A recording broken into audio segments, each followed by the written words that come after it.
And economics fast question. Question number 8. If the demand for a good is more elastic than its supply, the tax burden is borne by A, says the producer and consumers.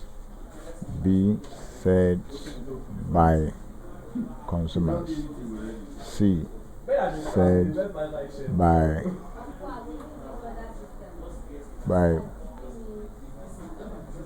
the producers, and D, more by retailers and producers.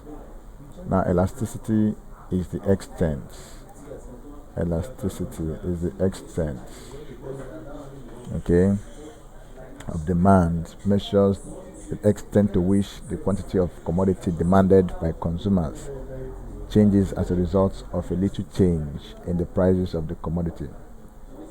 So it is defined as degree of responsiveness of demand to a little change in the price of goods. So among the 5 types of elasticity, we're talking about unitary elasticity, which talks about that elasticity is equals to 1. That is said to be unitary elastic.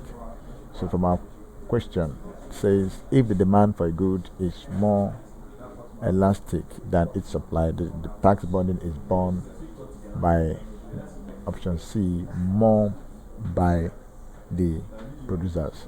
That is our answer. Thanks, and please subscribe for more questions.